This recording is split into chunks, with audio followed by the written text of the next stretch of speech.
how's it going? Today's video is my April Book of the Month review. If you don't know, at the end of every month, I review my favorite book that I read that month. I'm going to leave the playlist linked up in the cards, but this month my favorite book I read is But You Did Not Come Back by Marceline Loridan-Ivens. This is a memoir written by a Holocaust survivor as a letter to her father. When she was a teenager, they were both taken by the Nazis and separated, him to Auschwitz, her to Birkenau. She survived and came back home, but her father never did. At one point, he was able to sneak a letter to her inside the concentration camp, and this is basically her response letter to him and her goodbye. I ended up rating this a 9 out of 10.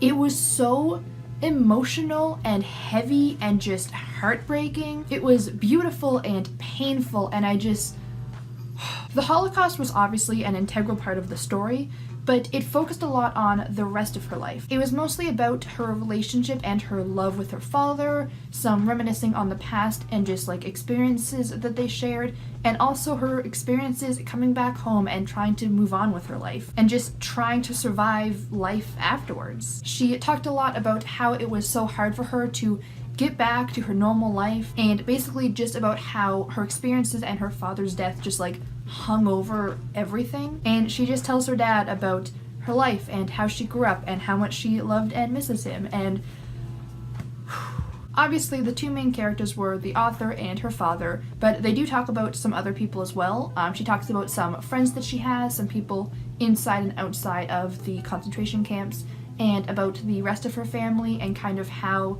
they reacted to her father's death, and more importantly, how they reacted to the fact that she survived and he didn't. And I thought that was really, really well done. It was just another really like beautiful and painful thing. I really think that the parts about the rest of her family were just as like heartbreaking and painful as the rest of the story. I won't give any specifics away, but let's just say I cried a lot. As far as the writing style goes, I had never read a book exactly like this before. It's written like with second person pronouns, like because it's a letter to her father and it's written that way. And I thought it was going to be kind of weird at first, just because it's something very different from what I usually read. But I don't know, it worked really, really well. The author did an amazing job. Honestly, it's written so well that it almost makes me feel uncomfortable. Like I'm butting into something that's private and that I'm not supposed to be a part of. And I don't mean that in a bad way. Like I really mean that in like it's so convincing and genuine. Like it just really feels like a really personal letter that she's writing to her dad and just getting this like horrible heavy thing off her chest, and I'm just there as a stranger just like experiencing it and watching it. As far as other praise goes, this isn't a spoiler because it's I think on literally the very first page, but like I said, he is able to smuggle a letter to her while she's in the camps, and she mentions it a lot throughout the book, but basically she doesn't remember what the letter says. She just remembers that it starts with I think my darling daughter or something like that, and he signs it with his Jewish name. But as far as the contents of the letter goes, she doesn't remember it. And as a reader, you kind of expect, you know, like on the very last page of the book for her to suddenly remember what it is and tell us this beautiful letter that got her through all of these horrible experiences and like that gave her the strength to keep going. But it's not. Like she forgot. Which I mean is totally understandable with like the trauma, and also it's been so many years. But she vaguely remembers that it's something like hopeful and inspiring. It was something like that, but she has no idea what the words were. Like, and she said that a lot of the stuff from the concentration camp she blocked out, which trauma, that makes complete sense. But it's just, as a reader, there's just that part of you that's just waiting for that one little like note of a happy ending of like, here it is, I remembered.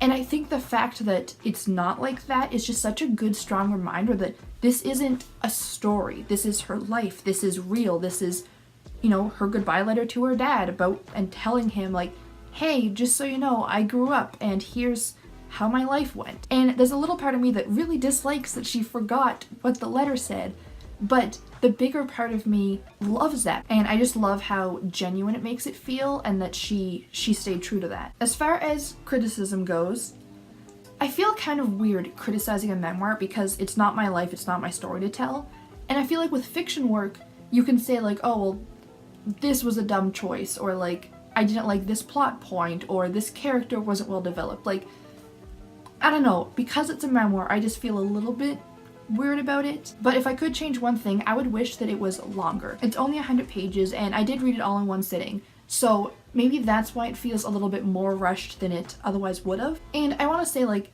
I think it's completely fair and understandable that it is such a short book, because I imagine this was really hard to write, and, you know, this is her personal life and she doesn't owe us anything. And honestly, that goes for any author. Yeah, okay, like, we're the reader, but it's their story and they really don't owe us anything. But that's a completely different rant for another day.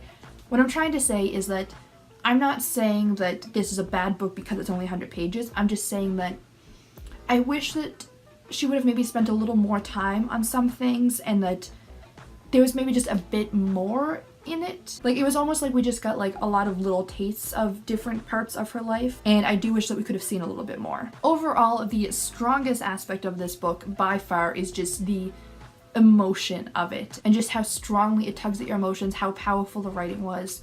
And it's not anything like overly flowery, or like, the writing style just feels casual's not quite the right word, but realistic, I guess. Like, it really does feel like a letter that you just, you know, would write to a family member. Obviously, as far as trigger warnings go, it's about the Holocaust. You know, there's a lot of terrible stuff that's mentioned. Nothing is really dwelled upon. Like I said, this book kind of moves across the story really fast, so there's not like long, detailed, gory scenes or anything, but, you know, she doesn't shy away from some of the stuff that happened. She doesn't highlight a lot of things, but basically, if you're uncomfortable with, you know, violence and abuse on any levels and just all the horrible things, read this when you're in a good place. All in all, I would definitely recommend this book, especially if you're in the mood for crying. If you like memoirs or anything historical, I think this book is really good.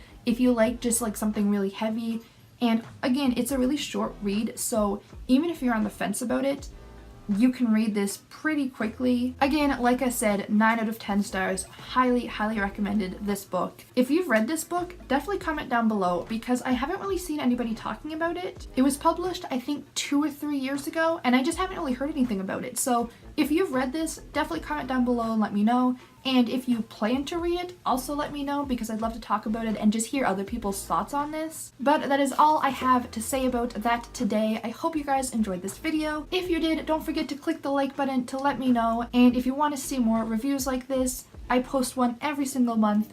Don't forget to subscribe. You can stay up to date on all of those. I also do other reading and writing related videos every Wednesday and Saturday, and I'm also on Twitter at Tebuggy, so follow me there. I love making friends. I love talking to people. I hope to see you guys next time, and until then, have a great day. Bye!